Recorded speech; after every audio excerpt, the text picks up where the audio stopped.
MI computer की online classes में आपका फिर से स्वागत है। जैसा कि आज आपको कंप्यूटर के कोर्सेज में आपको डीसीए और ट्रिपल सी की जानकारी में सिलेबस के बारे में बताया जाएगा। और सिलेबस से पूर्व मैं बता दूं, कुछ बच्चों का पहले से अवलोकन था कि सर इसमें डायरेक्ट आप टॉपिक की चीजें पढ़ाएं, तो मैं आज कंप्यूटर में आपको कंप्यूटर की डिफिनेशन बताऊंगा, कंप्यूटर की खोज किसने की है, कंप्यूटर पर खोज करने का कार्य किसने किया है, यह कंप्यूटर का आविष्कार किस क्षेत्रों के लिए किया गया है। तो कंप्यूटर पर हम कार्य करने से पहले कंप्यूटर के बारे में जानेंगे और कंप्यूटर की महत्वपूर्ण परिभाषाएं क्या होती हैं, कंप्यूटर क्या है, इसके बारे में हमें सबसे पहले जानना होगा। तो आइए चलिए हम कंप्यूटर के बारे में आज जानते हैं। तो यहां पर हमने सबसे पहले कंप्यूटर लिखा। कंप्यूटर की स्पेलिंग होती है COMPUTER। कंप्यूटर का हिंदी नाम क्या होता है? संगणक, संगणक या अभिकलित्र, इसे हम हिंदी में कह सकते हैं। संगणक या अभिकलित्र के नाम से इसे जाना जाता है हिंदी में। फिर उसके बाद बात की जाती है कंप्यूटर शब्द किस शब्द से बना हुआ है। कंप्यूटर शब्द किस शब्द से बना हुआ है? कंप्यूटर शब्द आपका कंप्यूट शब्द से बना हुआ है। किस शब्द से? कंप्यूट शब्द से। कंप्यूट का अर्थ यहां पर होता है गणना करना। कंप्यूट का अर्थ क्या होता है? यहां पर गणना करना। तो कंप्यूट क्या होता है? इंग्लिश में आप क्या बोलते हैं? किस शब्द से बना है कंप्यूटर? कंप्यूट से। कंप्यूट का हिंदी में अर्थ होता है गणना करना। तो गणनाएं क्या होती हैं? जिस प्रकार से हम किसी अंकों को जोड़ते हैं या कोई दी हुई बातों की जानकारी जिनसे हम निकालते हैं, तो वही क्या होती हैं? गणनाएं होती हैं। तो गणनाओं के अंतर्गत आप जोड़, घटाना, गुणा, भाग, प्लस माइनस जो भी है, ये सारी कैलकुलेशन करते हो। कैलकुलेशन का भी अर्थ क्या होता है? गणना। और यहाँ पर कंप्यूट का अर्थ भी क्या होता है? गणना। तो यहाँ पर क्या करना है? सबसे पहले गणना करने का कार्य हम जानेंगे कहां पर से स्टार्ट होता था। जो कंप्यूटर के रूप में कंप्यूटर का पहला कार्य कहां पर से स्टार्ट हुआ, तो इसके बारे में हम जानेंगे। तो कंप्यूटर के रूप में कंप्यूटर का सबसे पहला गणना करने का कार्य हम बताने जा रहे हैं आपको कहां पर से स्टार्ट हुआ था। यह एक लकड़ी के वर्गाकार का ढांचा था जिसमें कि लोहे की इस तरीके से राडें पड़ी होती थी। लोहे की राडें पड़ी होती थी जिसमें कि एक क्रमानुसार इस प्रकार से मोतियां पड़ी होती थी, 1 2 3 की सीरीज में।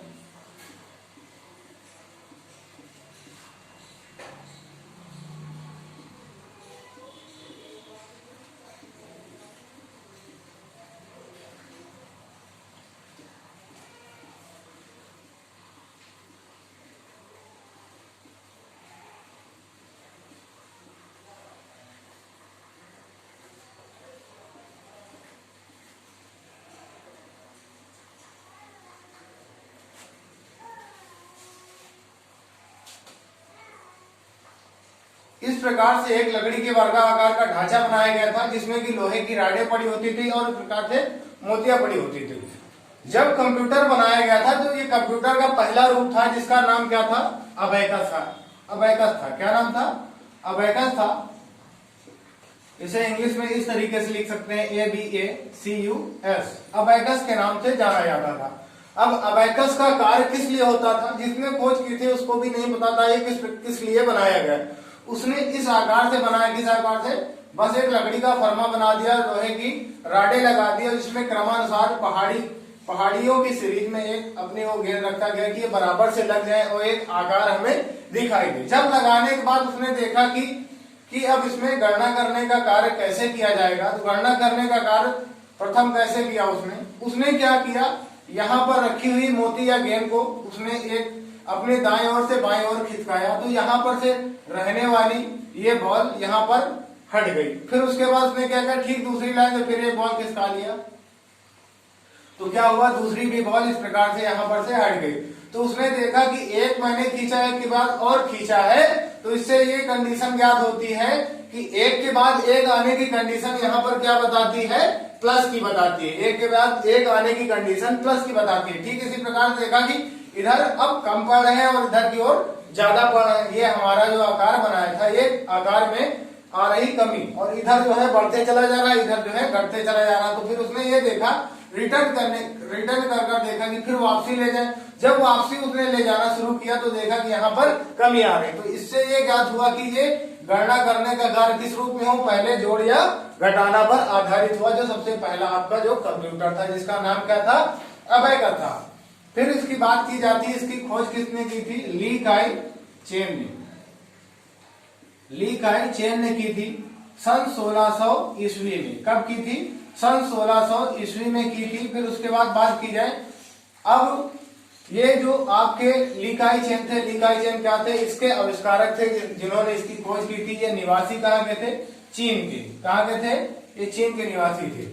ये रहने वाले चीन के थे जिन्होंने अबेकस की खोज की। अबेकस, ये अगर आपसे पूछा जाए कि सबसे पहला गणना करने वाला यंत्र या सबसे पहला कंप्यूटर कौन सा था, तो आप क्या बताएंगे, अबेकस था, जिसकी खोज किसने की थी, ली काई चेन ने।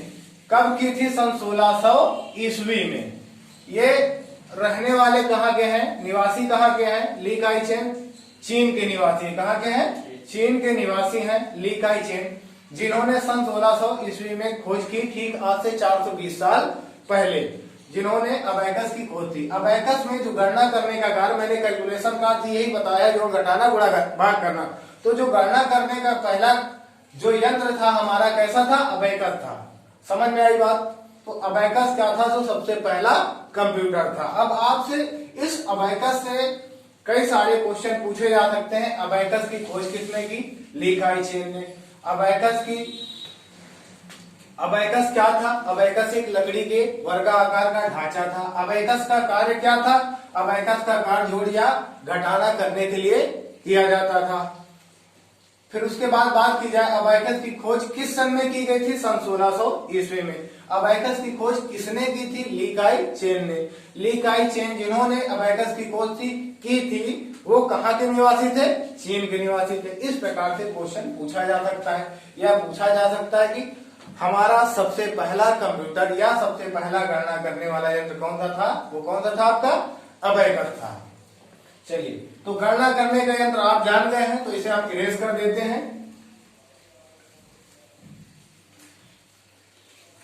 तो आप गणना करना समझ गए, जोड़ घटाना है, गुणा भाग या उससे संबंधित दी हुई जानकारियों को निकालना। तो हम यहाँ पर आपको पढ़ा रहे थे कंप्यूटर का टॉपिक। तो कंप्यूटर शब्द क्या है, कंप्यूटर शब्द किस शब्द से बना है, कंप्यूट का होता है गणना करना। तो गणना करना हम समझ चुके हैं। अब बात करते हैं आगे, कंप्यूटर का हिंदी नाम क्या क्या मैंने बताया, संगणक या अभिकलित।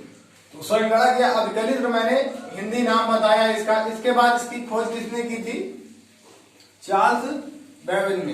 किसने की थी, चार्ल्स बेबेज ने इसकी खोज की थी। किसकी, इस कंप्यूटर की। अब चार्ल्स बेबेज ने जिस कंप्यूटर की खोज की थी, ये कंप्यूटर कैसा था, इलेक्ट्रॉनिक कंप्यूटर था। कैसा कंप्यूटर था, इलेक्ट्रॉनिक कंप्यूटर था। ये इलेक्ट्रॉनिक कंप्यूटर क्यों था, इसके बारे में भी हम आपको बताएंगे।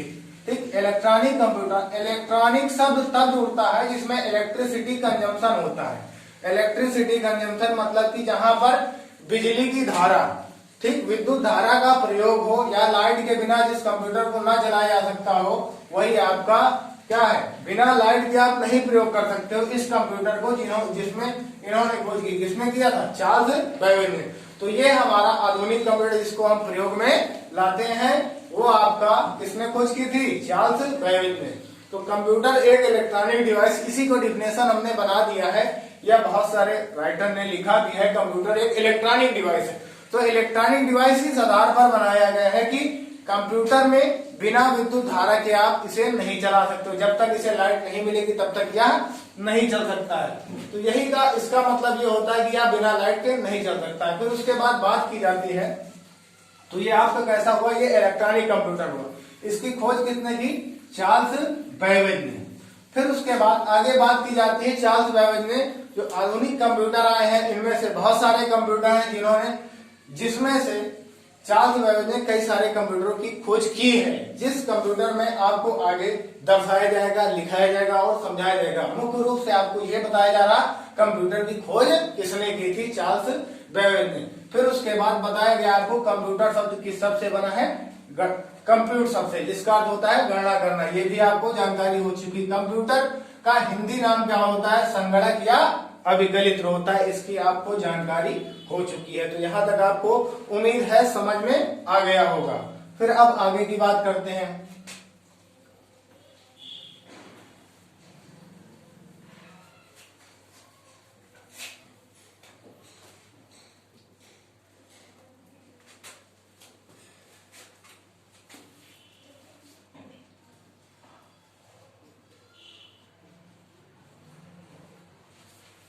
अब बात करते हैं कंप्यूटर की डिफिनेशन के बारे में। कंप्यूटर की जो डिफिनेशन अभी तक जाना होगा, कंप्यूटर क्या है इसके बारे में बात करते हैं। तो बहुत सारी जगहों पर यही बताया गया है आपको, कंप्यूटर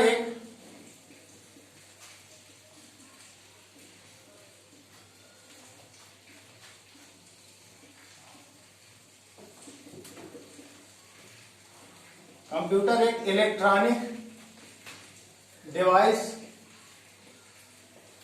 है। इस बात को आपको बताया गया कि कंप्यूटर एक इलेक्ट्रॉनिक डिवाइस है। इस बात को मैंने डिफाइन किया है। इलेक्ट्रॉनिक क्यों जुड़ता है? जब विद्युत धारा पर, जिस कंप्यूटर में विद्युत धारा का प्रवाह हो, वहीं पर इलेक्ट्रॉनिक शब्द जोड़ दिया जाता है, क्योंकि यह कंप्यूटर हमारा बिना लाइट के नहीं चल सकता है। अगली कंडीशन क्या है? डिवाइस। डिवाइस शब्द को भी हम समझेंगे। डिवाइस का अर्थ होता है यहाँ पर यंत्र या उपकरण। क्या होता है? यंत्र या उपकरण होता है। यंत्र या उपकरण होता है। मतलब क्या है यंत्र या उपकरण? हिंदी में और भी हम इसे डिफाइन करते हैं। यंत्र या उपकरण उस शब्द को बोला जाता है कंप्यूटर के जितने भी पार्ट होते हैं, जैसे कि आपका कीबोर्ड हो गया, माउस हो गया, मॉनिटर हो गया, प्रिंटर हो गया। तो ये सब क्या हुए? कंप्यूटर के सब पार्ट्स हुए। इन पार्ट्स को ही हम क्या बोलते हैं? डिवाइस बोलते हैं। क्योंकि हम पूरी डिफिनेशन अगर आपको हम समझा दें, उसके बाद आपको पूरी डिफिनेशन में डिवाइस शब्द ना समझ में आया हो और तो हमारा पूरा समझाना हो जाएगा बेकार। तो इसलिए हमें डिवाइस शब्द को भी समझना उचित होगा। तो यहाँ पर डिवाइस का मतलब क्या बताया मैंने? यंत्र या उपकरण।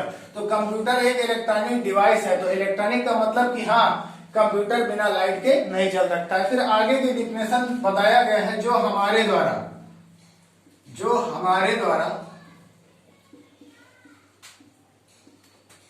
दिए गए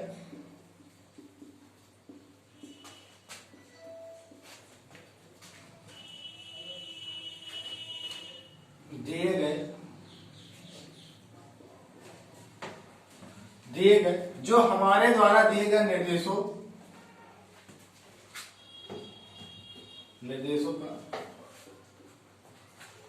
पालन करती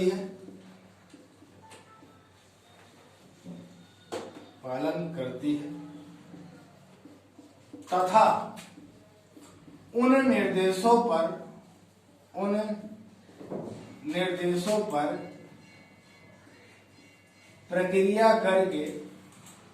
प्रक्रिया करके आउटपुट के रूप में रिजल्ट देती है। रिजल्ट का अर्थ होता है परिणाम देती है। अब यहां पर बात आपके समझ में आई होगी। हमने बताया कंप्यूटर की आपकी डिफिनेशन है, कंप्यूटर एक इलेक्ट्रॉनिक डिवाइस है जो हमारे द्वारा दिए गए निर्देशों का पालन करती है तथा उन निर्देशों पर प्रक्रिया करके आउटपुट के रूप में रिजल्ट देती है। इस डिफिनेशन को आप लिख लीजिए अच्छे से, और लिखने के बाद मैं इसको अब आपको डिफाइन कराने जा रहा हूं कि कैसे ये निर्देश आप देते हो और निर्देश देने के बाद में इस पर प्रक्रिया कैसे होती है और प्रक्रिया होने के बाद में रिजल्ट कैसे मिलता है। इसको आप लिख लीजिए।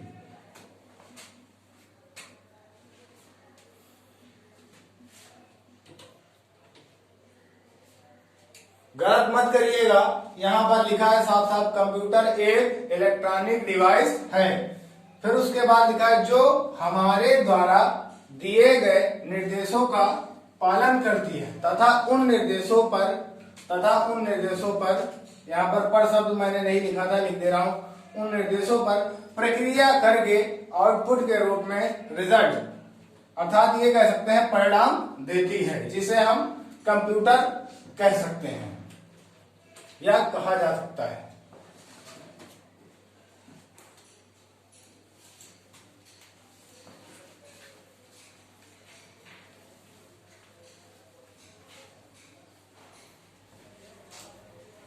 तो इस डिफिनेशन को अब मैं क्लियर करने जा रहा हूं। ठीक,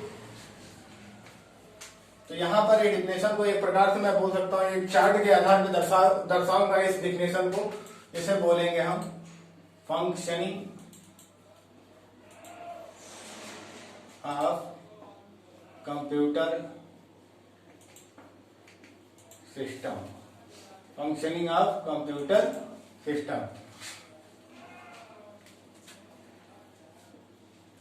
कंप्यूटर प्रणाली की कार्य पद्धति, फंक्शनिंग ऑफ कंप्यूटर सिस्टम। अब इसका ठीक हिंदी अनुवाद क्या होगा? कंप्यूटर प्रणाली की कार्य पद्धति। मतलब जिस डिफिनेशन को मैंने बताया था उसी को मैं इस चार्ट के आधार पर आपको समझाने जा रहा हूं। तो सबसे पहले कंप्यूटर पे जो आप कार्य करते हो वो आपके निर्देश होते हैं। निर्देश कैसे होते हैं? उन्हें हम क्या कहते हैं? उन्हें कहते हैं हम इनपुट। क्या बोलते हैं? इनपुट बोलते हैं। इनपुट के बाद कंडीशन क्या होती है? लिखने के बाद में उसकी प्रोसेसिंग होती है, जिसे बोला जाता है प्रोसेस। फिर उसके बाद इसके आगे का कार्य क्या होता है? आउटपुट, जो लास्ट कंडीशन होती है। अब इसको मैं आपको दर्शा के दिखाने जा रहा हूं। इनपुट क्या होता है? इनपुट एक प्रकार का आपका निर्देश होता है। जब आप कंप्यूटर पे लिखते हो तो वो क्या होता है? आपका निर्देश होता है। निर्देश किसके माध्यम से लिखते हो आप? कीबोर्ड के माध्यम से। तो कीबोर्ड क्या है? इनपुट डिवाइस है। क्या डिवाइस है? Input device. जिस डिवाइस से हम लिखने का प्रयोग करते हैं वो इनपुट डिवाइस होती है। तो इनपुट डिवाइस के माध्यम से लिखा जाता है। तो इनपुट क्या होता है? एक प्रकार का निर्देश होता है। तो इनपुट में किस बात को लिखा जाता है? इनपुट में हम डेटा लिखते हैं। डेटा क्या है? डेटा का मतलब अर्थ होता है यहाँ पर आंकड़ा, या किसी आंकड़े की बात की जाए या किसी जानकारी की। आंकड़े से मैं समझा दूं, जैसे आपका अपना बायोडाटा हो तो उसमें आप क्या लिखोगे? आप अपना नाम, पिता का नाम, माता का नाम, एड्रेस लिखते हो। ठीक, कंप्यूटर पे जब टाइप करने बैठते हो तो या तो वो इंग्लिश में होता है। तो इंग्लिश में किस प्रकार से होता है? इंग्लिश में या तो अंक होते हैं, या तो अल्फाबेटिकल सीरीज होती है, या तो एबीसीडी होती है, या तो कोई ना कोई इस पर अंक लिखते हो अपने बायोडाटा में। अंक कैसे लिखोगे आप? अगर आपका मोबाइल नंबर हो या एड्रेस हो लिखा रहता है तो मोबाइल नंबर अंक में होता है। अगर नाम की बात करें तो नाम किस में लिखा होता है? नाम लिखा होता है आपका एबीसीडी की सीरीज में। तो यहाँ पर जो हम लिखते हैं जिन बातों को, वो एक प्रकार की वो क्या होती है? जानकारी होती है। जानकारी को क्या बोला जाता है? डेटा बोला जाता है। क्या बोला जाता है? डेटा बोला जाता है। डेटा कितने प्रकार का होता है? यहाँ पर दो प्रकार का। एक होता है न्यूमेरिक डेटा, एक होता है अल्फा न्यूमेरिक डेटा। एक न्यूमेरिक डेटा आता है। अब न्यूमेरिक डेटा के अंतर्गत मतलब 0 से लेकर 9 तक की गिनतियां आती हैं। फिर अल्फा न्यूमेरिक में क्या होता है? आपका एबीसीडी आता है। अब न्यूमेरिक शब्द जुड़ा है इसमें, अल्फा न्यूमेरिक। तो अल्फा का मतलब अल्फाबेटिकल सीरीज प्लस, फिर उसके बाद 1 2 3 और @ जो भी आपके सिंबल्स आते हैं अल्फा न्यूमेरिक में, सारी चीजें आपकी जुड़ जाती हैं। तो ये इस प्रकार से जब कोई डेटा बनाते हो आप, जब कुछ भी डिटेल आप लिखते हो कंप्यूटर में, तो ये सारी चीजें ऐड हो जाती हैं। जब यही सारी चीजें ऐड हो जाती तो इनको हम क्या बोलते हैं? डेटा बोलते हैं। मतलब कि ये जानकारी है या कोई सूचना है, इसको आप डेटा बोलते हो। तो लिखने की विधि को क्या बोला जाता है? यहाँ पर इनपुट बोला जाता है। तो हमारे द्वारा जो दिए गए निर्देश है वो क्या है? इनपुट है। क्या किए गए? इनपुट है। जो सूचना लिखी गई है वो इनपुट है। किसके माध्यम से? इनपुट डिवाइस के माध्यम से। तो आपका इनपुट किसके माध्यम से किया गया था? यहाँ पर कीबोर्ड के माध्यम से। अभी यहाँ पर हम आपका डायग्राम भी बना देते हैं। ये मान लीजिए कीबोर्ड है, ये मान लीजिए आपका मॉनिटर है, ये आपका सीपीयू है। ठीक, मान लीजिए आप यहाँ पर से राम टाइप करते हैं, तो राम टाइप होने के बाद में डायरेक्ट आपकी स्क्रीन में नहीं जाता है। ये कहाँ पे जाता है? सीपीयू में जाता है। सीपीयू का मतलब होता है सेंट्रल प्रोसेसिंग यूनिट। सीपीयू का मतलब क्या होता है? Central processing unit. मतलब कंप्यूटर के जितने भी पार्ट होते हैं, चाहे ये माउस हो आपका, चाहे ये कीबोर्ड हो आपका, चाहे ये मॉनिटर हो आपका, ठीक है ना? मॉनिटर हो गया, ये आपका कीबोर्ड हो गया, ठीक, ये आपका हो गया सीपीयू, सेंट्रल प्रोसेसिंग यूनिट। मतलब कि ये क्या है? अब कंप्यूटर के जितने भी पार्ट होते हैं सब किससे जुड़े होते हैं? सीपीयू से। किससे जुड़े होते हैं? सीपीयू से। मतलब कि जैसे आपके शरीर में आपका दिमाग मुख्य रूप से कार्य करने के लिए होता है, ठीक यहाँ पर कंप्यूटर में सभी का कार्य करने के लिए क्या होता है? सीपीयू। इसे बोला जाता है सेंट्रल प्रोसेसिंग यूनिट, केंद्रीय प्रक्रिया इकाई। मतलब कंप्यूटर पे सारे कार्य करने के लिए हम सीपीयू का ही प्रयोग करते हैं। अब यहाँ पर बात की जाए सीपीयू कैसे कार्य करता है, तो सीपीयू जब हम कोई भी कमांड यहाँ से देते हैं, जैसे मान लीजिए राम यहाँ पर टाइप किया तो राम डायरेक्ट स्क्रीन पर नहीं आता है। ये आप जब टाइप करते हो तो टाइप करने की कंडीशन क्या कहलाती है, इनपुट कहलाती है, जिसे हम इनपुटेशन कहते हैं। जो निर्देश लिखे जाते हैं वो आपके क्या होते हैं, इनपुट होते हैं। जब लिखा जाता है, लिखने के बाद में प्रोसेस कहाँ पे होता है, सीपीयू में। किस पे होता है, सेंट्रल प्रोसेसिंग यूनिट। मतलब कि सीपीयू इस बात को पढ़ता है, सीपीयू इस बात को पढ़ता है और समझता है, लॉजिक लगाता है, इस पर दिमाग लगाता है। फिर उसके बाद में आउटपुट के रूप में रिजल्ट देता है, किस पे, मॉनिटर पे। किस पे देता है, मॉनिटर पे रिजल्ट देता है। क्या लिखकर देता है, राम, क्योंकि राम आपने टाइप किया था और राम ही आपको लिखकर देगा। समझ में आ गई बात। यही बात मैंने डिफिनेशन में आपको पहले समझाया है कि जो हमारे द्वारा दिए गए निर्देशों का पालन करती है, पालन का मतलब अपने पास वो लेकर रख लेती है, उस पर कार्य करती है, तथा उन निर्देशों पर प्रक्रिया करती है। प्रक्रिया का मतलब जो हम बात देते हैं उस पर अपना कार्य पूर्ण रूप से करती है और समझती है। फिर उसके बाद में सीपीयू से ही क्या मिलता है, हमें परिणाम मिलता है, किस पर, मॉनिटर पर। यहाँ स्क्रीन पर लास्ट में शो करा देता है, जो बात आपने लिखी है वो आपको दर्शा दी गई। इसीलिए यहाँ पर डिफिनेशन आपको बता दी गई है कि कंप्यूटर एक इलेक्ट्रॉनिक डिवाइस है जो हमारे द्वारा दिए गए निर्देशों का पालन करती है तथा उन निर्देशों पर प्रक्रिया करके आउटपुट के रूप में रिजल्ट देती है, जिसे हम कंप्यूटर की कार्य प्रणाली कह सकते हैं। मतलब कंप्यूटर इसी आधार पर कार्य कर सकता है और इसे भी हम यही कह सकते हैं कि कंप्यूटर का कार्य करने की मुख्य भूमिका यही होती है। चाहे जो आप कार्य करोगे इसी भूमिका पर कार्य करते हैं। तो आज का ये सेशन आपका ये था कि कंप्यूटर अपना कार्य कैसे करता है, कंप्यूटर की डिफिनेशन क्या थी। हाँ, और लास्ट बात यह है कि चैनल को सब्सक्राइब करना ना भूलें और लाइक करके आगे की जो भी जानकारी है आपको दी जाएंगी और अच्छे से अच्छे वीडियो देने की जानकारियां दी जाएंगी आपको। अगर लाइक करते हैं, सब्सक्राइब करते हैं तो आगे और भी आपको अच्छी वीडियो मिलेगी। अगर कहीं पर आपको मिस्टेक्स लगती है तो दिए हुए फोन नंबर पर आप कॉल करके हमसे संपर्क कर सकते हैं और उसको और अच्छे से डिफाइन कर दिया जाएगा। आपको धन्यवाद।